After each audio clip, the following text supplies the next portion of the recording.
День добрый, дорогие телезрители! Вы смотрите канал ИР-ТНТ. В эфире передача «Интересные люди. Видеоверсия». У Валерия Брюсова есть прекрасные строки. Кто не родился поэтом, тот им никогда не станет. Сколько бы к тому ни стремился, сколько бы труда на то не потратил.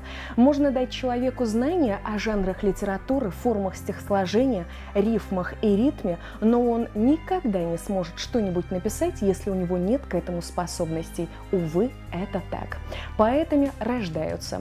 И сегодня мы с вами в этом убедимся. У нас в гостях интересная творческая личность, человек удивительного таланта, поэт Асланбек Пагиев. Аслан, добрый день, я искренне рада тебя приветствовать. Добрый день.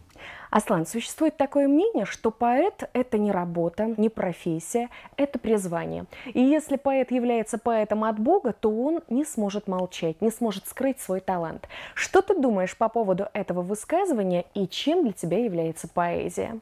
Но спорить с классиком бессмысленно. Вот. Хотя, думаю, Некрасов, конечно, не имел в виду всех поэтов. Наверняка он имел в виду поэтов, которые вот выражают чаяние своего народа, не могут молчать, когда видят страдания его, унижения. Вот это поэты от Бога. Есть люди, которые восхваляют, воспевают высокие чувства любви, лирики. Люди, которые аналитики, вот они анализируют, копаются вот в этой вот в жизненных ситуациях, в явлениях природы там и тому подобное. Да, это поэты от Бога. Но есть же множество людей, которые сейчас пишут стихотворения вот, ну, ни о чем. Ни о чем. То есть, но мы будем их называть поэтами? Думаю, что вряд ли, потому что выхватывать какие-то выражения, слова, незнакомые, никому непонятные, из интернета, втискивать их куда-то вот в рифму. Им самим не всегда понятные. То есть я не осуждаю их, в это попадает каждый. Я попадал в такое, наверняка великие попадали в такие ситуации, ну то есть это как бы вот элемент учения, но пока их поэтому назвать вряд ли можно, поэтому Некрасов, наверное, не их имел в виду. Вот. А поэзия для меня это, ну, определенное чувство релакса, когда часть мозга, отвечающая за чувства и эмоции, дает возможность отдохнуть всей остальной мозговой массе. Вот что-то вот такое. Каждое новое имя в творческой среде вызывает к себе интерес. Кто этот человек? Откуда ведет свои истоки? Расскажи нам, пожалуйста, немного о себе. Но родился я в Советском Союзе. В Северной Осетии в те времена, когда спокойно можно было ездить по стране, старушки и старики приподнимались со своих скамеек в приветствии.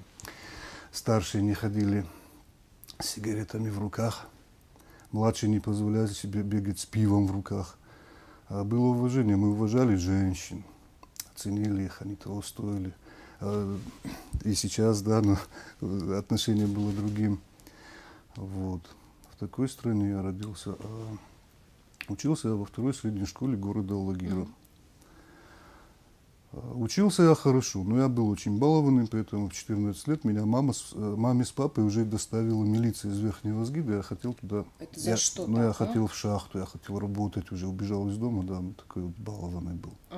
В 15 лет я уже звонил из Ленинграда, что вот я поступаю в политехнический институт. Потом я учился в ГМИ нашем. В 17 лет я взял академический отпуск, уехал в Одессу в поисках работы, там приключений. Потом была армия. В армии я познакомился с очень огромным количеством людей из разных вот республик, да. Ну, Советский Союз, он как бы был общим же, да. Разных взглядов, воспитания разного, да, обычаев, традиций вот этих вот. И я понял, что наш мир какой-то вот удивительно единый такой мир, да, да, вот, это было что-то, да. Потом я вернулся, начал работать со своим папой, строил дома людям. Папа мой работал порторгом, потом дом культуры, он был директором там, потом в кинотеатре тоже был директором. А потом он строил дома. В общем, я вот попал как раз вот в такой этот, как же это называется? Такой период его жизни, да, когда он строил своей дома. жизни, да, я попал и начал с ним строить дома. В общем, вот то, что мы говорим иногда, часто слышим, что друг другу мы дома не построим. Вот он это опровергал прямо у меня на глазах. Вот такой удивительный человек он был. Мама моя работала в 4 местах одновременно, потому что папа был коммунистом, из тех коммунистов, которые действительно, вот, дай бог здоровья всем, кто из них еще живой. Вот, и на его зарплату мы как-то вот не тянули. Мама работала гидом в экскурсбюро, потом она работала в музее краеведом. Почти 40 лет она проработала в школе-интернате воспитательницей, ставила там свою молодость, силу. Вот. Потом была сплошная погоня за знаниями медицинскими. В то время не было интернетов, поэтому мне приходилось где-то пересекать границы, нарушать, да, с риском для свободы своей.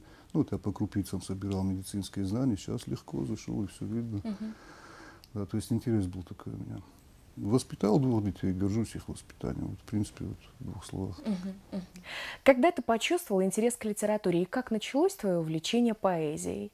Ну, мне было лет 5. У моих дядей, у Валерия и Володи, была такая библиотека. На то время это была шикарная библиотека. Тогда, ну, как бы книги особо-то не коллекционировали. Максимум, где можно было приобрести, да, в одной лавке магазинной, книжной, или в библиотеке почитать.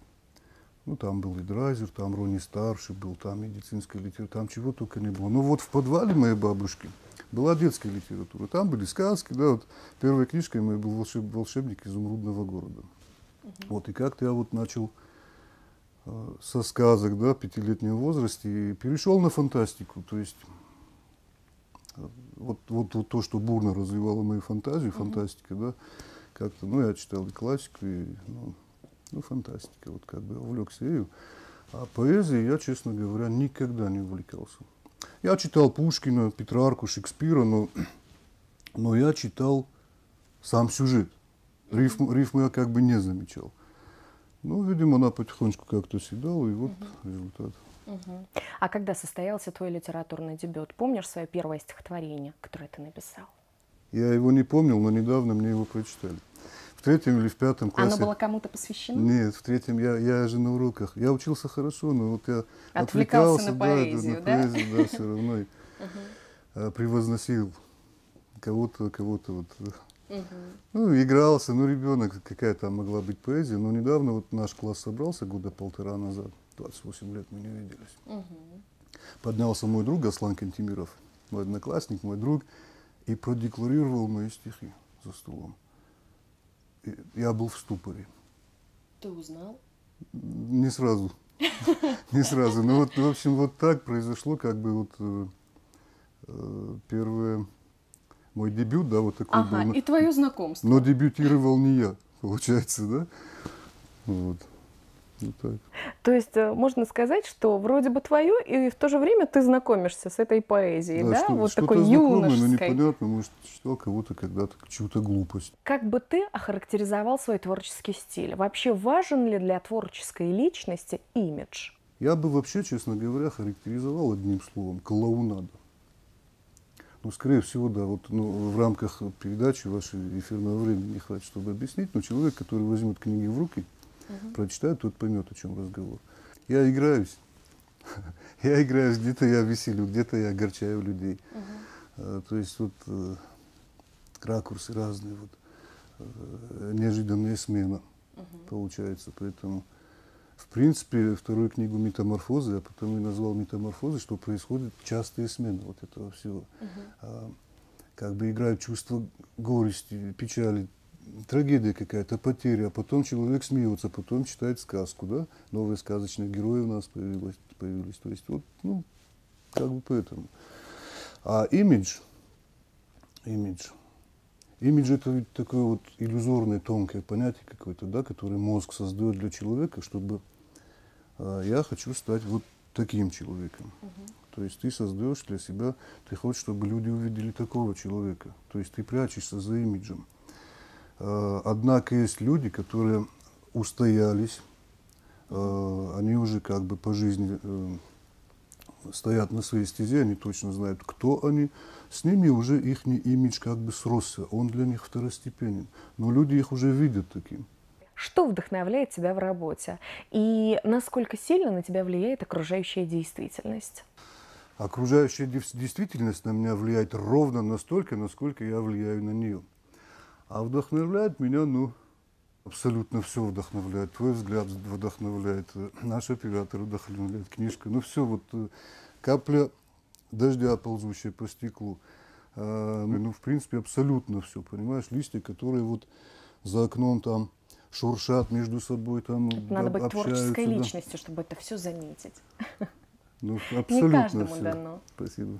Аслан, не так давно в свет вышел сборник твоих стихотворений «Француз». А расскажи нам, пожалуйста, об этой книге поподробнее, как долго ты над ней работал? Книга «Француз». Я не собирался выпускать книгу. У меня в мыслях не было вообще когда-либо книга. То есть заболел мой папа. После десятка сложнейших операций, которые он перенес, он лежал дома без ног. Ну, я видел, как угасает свет в его глазах. И я начал писать стихи. Я приходил, делал ему, обрабатывал раны, делал перевязки, читал одновременно стихи.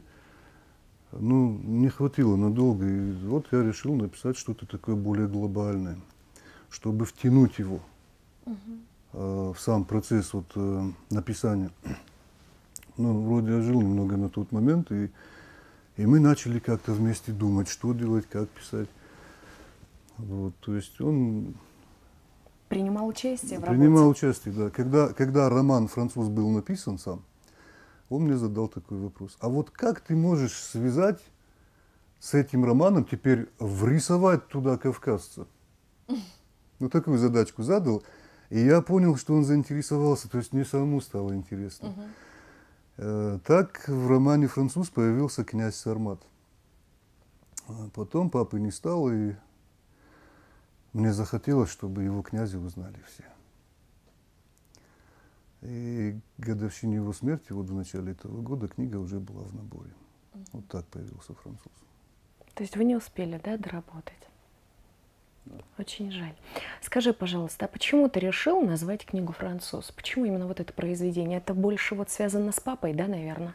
Ну, в первую очередь, конечно, в первую очередь, потому что мы создавали вот как-то вместе, и вот это для меня очень важно, существенно. Плюс «Француз» занимает третью часть книги, как бы, ну, это роман все-таки, да, это не какое-то стихотворение. Ну, поэтому, наверное. Я думаю, любому человеку известно, что выпустить собственную книгу – работа не из легких.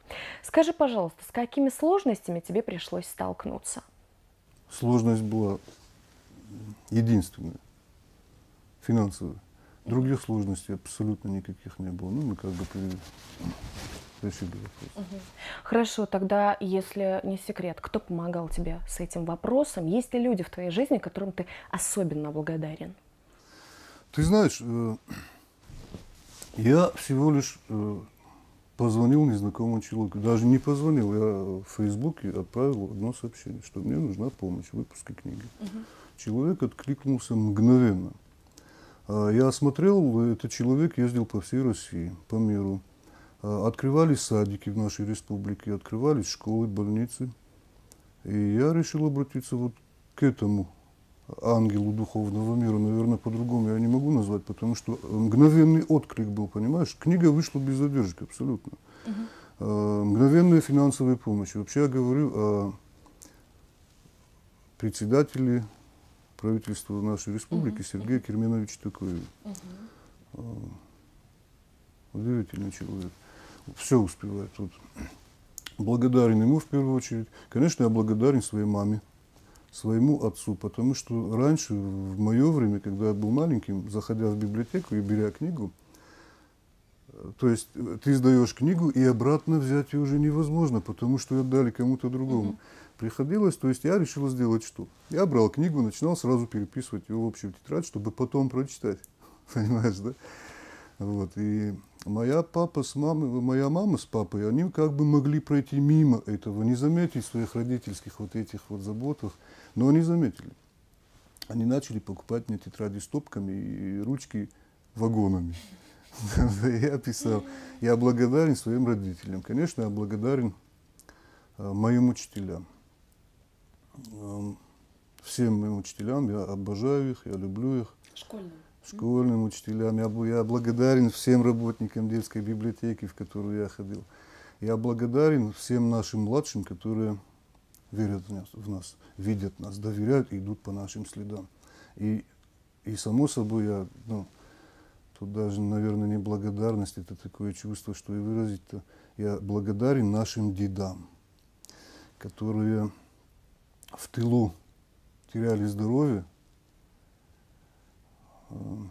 умирали от голода, те, которые воевали на фронте, погибали там, возвращались израненными, но не ныли, ты знаешь, вот я благодарен им. Они подарили нам десятки лет для того, чтобы мы могли творить, создавать. Асланбек Пагиев – известный талантливый поэт со своим мировоззрением, уникальным стилем и неповторимой метафоричностью. Самое первое стихотворение он написал еще в школьные годы. Его поэзия разнообразна и многогранна. Стихи, поэма и баллада, вошедшие в сборник Асланбека Пагиева «Француз», отражают его мысли и переживания, разнообразную тематику от любовной лирики до общественных воззрений. Особое внимание поэт обращает на внутренний мир человека. Также в книге «Француз» есть новелла «Капитан Брук», которую ты посвятил народному артисту Российской Федерации Михаилу Боярскому.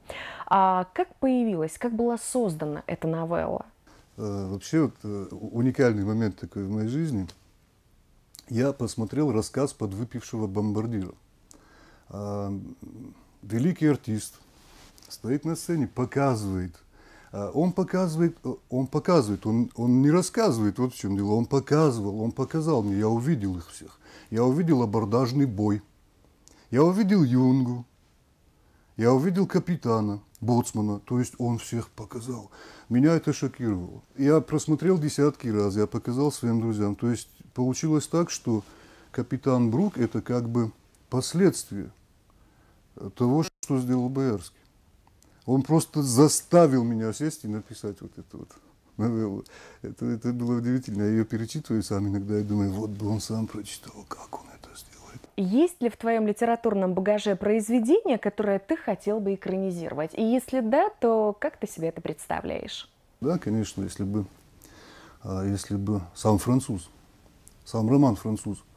Он удивителен, да. На самом деле, я бы хотел, чтобы его экранизировали, но тут как бы вот я не могу понять, как можно экранизировать. Допустим, при всех технологиях современных, вот, кинематографических, я представления не имею, как можно вывести на экран, допустим, бред главного героя, Анри. Когда он в бреду, он жар.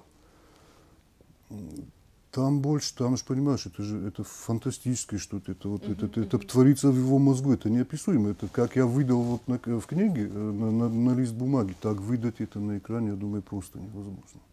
Это оператор, режиссер, сценарист, постановщик, они все должны быть сдвинуты так же, как я. По-другому не получится. Аслан, в твой адрес чаще раздаются хвалебные отзывы.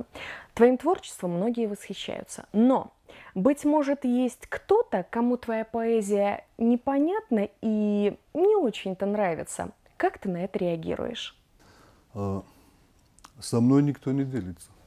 Своим мнением? Нет, мнениями делятся, плохими не делятся. Я пока не встречал таких людей. В принципе, наверное, я сам кому-то не нравлюсь, это же нормальное явление.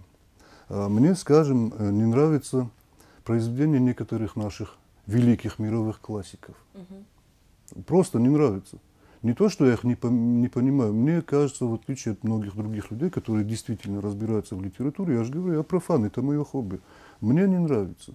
Вот как-то я спокойно к этому отношусь. Единственное, критики я отношусь, когда критик, человек, который разбирается в поэзии, или в музыке, то я играю на гитаре, допустим, или в кулинарии лучше, чем я, да, и вот он критикует меня, больно, да, больно, но тут можно перенести. А есть люди, которым делать нечего. И прислушаться, да? Да. А есть люди, которые не могут связать два слова и чего-то там критикуют. А сам самокритичен? В чем это проявляется? Да, я над собой смеюсь, издеваюсь все время, при ком угодно, где угодно, когда угодно.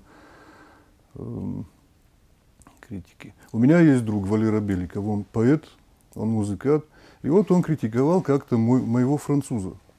Я смотрел на него вот так. Я не знаю, как это внешне выглядело, но мне хотелось вот просто дать ему пару боковых. Вот в таком я состоянии был. Да. Вот так откровенно. Да, но мой друг. Но потом, я не сказал ничего, я просто очень сильно разозлился, наверняка он понял. Но потом я взял книгу, выкинул 96 куплетов. Выкинул, перечитал, и ты знаешь, роман залетал просто. Оказывается, он полз черепахой, то есть сюжет стоял на месте. Было написано, ну, очень красиво, да, божественно красиво, но сюжет стоял на месте. И я понял, что людям было бы неинтересно читать. А тут я выкинул, все залетало, я просто благодарен ему. У тебя есть еще одна книга, которая называется «Метаморфоза». Находится она пока что в рукописном варианте. Скажи, пожалуйста, когда она выйдет в свет? Я бы выпустил его завтра же, в принципе. Тут как бы задача опять та же. Проблема опять все та же, финансовая проблема. Вся загвоздка в этом, да? Да, обращаться 10 раз к одному и тому же человеку как-то не очень красиво. И, то есть, наверное, мне стоит обратиться в Министерство культуры. Как-никак одна книга уже есть, да? Вообще, книга, на которую обратила внимание половина России, в принципе, по большому счету, наше министерство давно было обязано как бы обратить внимание, да, вот на это. То есть проблема одна, финансовая. Пишется третья книга, тут не просто вторая книга написана, пишется третья книга. Я вот сейчас думаю, а стоит писать, если еще вторая не вышла? Если первую нужно перетиражировать ввиду того, что туда... Какие-то поправки нужно внести? Да, где-то вот маленькие, вот неожиданные редакторские ошибочки туда вот попали. Как-то вот. Асланбек Пагиев удивляет своей внутренней энергией, которая вырывается из его сердца. Человек с сильным характером, открытой душой, общительный, дружелюбный, умеющий ценить людей. Дружба для Асланбека Пагиева является всепобеждающей силой, которая способна соединить людей в крепком союзе на всю жизнь. Это видно из его работ, фотоальбомов и рассказов. Много произведений, написанных в жанре дружеского стихотворного послания, посвящены самым близким по духу людям. Друзья сравнивают Аслана с солнцем, ярким, большим, теплым. Для них он душа компании, честный, веселый, улыбчивый, жизнерадостный. Каким способом ты общаешься со своими поклонниками? Это интернет, социальные сети или, может быть, каким-то иным способом? Я общаюсь с ними обычно вживую, то есть ко мне приходят пациенты, я помогаю людям встать на ноги, выбросить палку там, не встать с носилок. Люди приходят с разными заболеваниями: эпилепсит, миозит, радикулит, ишиаз, люмбага, сколиозы, искривления различных этиологий. Я 25 лет в этом деле, и я общаюсь с этими людьми, вот, то есть мы же насчет книги, да, все-таки, и я общаюсь с этими людьми. У меня много друзей, много соседей по всему бывшему постсоветскому пространству, практически во всех государствах. Я общаюсь через интернет, то есть я в Одноклассниках, в Фейсбуке на данный момент, да, вот эти соцсети. Аслан, есть ли у тебя мечта? Я, конечно, мечтаю о чистом небе над головами наших детей, о зеленых дорогах. Я мечтаю, чтобы нашей планетой управляли добро и справедливость, да, вот, а не каски и танки. Я хочу дать образование своим детям. Я хочу, чтобы люди перестали тонуть в море фармакологии. С тех пор, как я вернулся с армии, я мечтаю, честно говоря, о собственном доме. Но это такая личная, да, мечта? Да, личная. Все, в принципе, личное мне больше с папой строили. Что же мешает сейчас построить тебе? Навыки есть. Участки дорогие, да? А опять-таки финансовые, да, загвоздка? Покупать надо и тому подобное. Что бы ты хотел сказать своим друзьям, быть может, нашим зрителям в конце программы? Я хочу пожелать в первую очередь вашей телерадиокомпании добра и мира, процветания. Спасибо за предоставленный эфир, за потраченное на меня время. Я вам вашу жизнь обратно не верну, поэтому одним спасибо отделаю. Это, можно сказать, такой хороший, теплый, яркий момент в нашей жизни. Поэтому вы нам только радость доставили. Спасибо. Спасибо. А зрителям, ну, вашим и слушателям я, конечно, желаю удачи, счастья, благополучия в семье, в доме. Пусть в ваших домах всегда будет свет, побольше честных друзей, соседей, побольше честных вообще людей, которые вас будут окружать. Дай Бог удачи, счастья. Аслан, хотелось бы завершить наш разговор твоими же строками, если можно. Да, я уже говорил, что я практически никогда не запоминаю то, что я написал, но есть стихотворение, которое вот мне как бы... Осталось в памяти. Да, я вот так расскажу это тебе хорошо. Ох, как мне будет приятно. Не про любовь. Два человека. Два человека. Дно и верх морской. Один искрит, второй убит тоской. Один бездумен, молод, весел и беззаботен, и красив. Второй, что голову повесил, велик душой, но еле жив. Он тоже был когда-то молод и видел жизнь наоборот, любил свой яркий, светлый город, не закрывал от счастья рот. Он точно так же веселился, встречал и провожал гостей, за правду иступлен набился своих, не жалуя костей. Но час пришел, познав измену, друзей предательство и ложь, и ощутив в коленях дрожь, улыбки, грусть пришла на смену. И, глядя юности доверчивой в глаза, и зная, истекает жизни срок, почувствовал, как катится слеза, и прошептал: живи за всех, сынок. Да. Очень красиво, очень трогательно, и, наверное, в этой жизни хуже предательства нет ничего. Когда ты доверяешь человеку, когда ты в него душу вкладываешь, а он берет и нож тебе в спину. Это очень страшно. И никому, наверное, этого не пожелаю, поэтому, Аслан, и тебе желаю хороших, добрых, искренних, откровенных друзей, отношений, общения. Желаю тебе счастья, удачи. И чтобы в твоей жизни всегда было место радости, веселью и хорошему настроению. Спасибо. Это была передача «Интересные люди», видеоверсия. До скорых встреч на канале ИР ТНТ.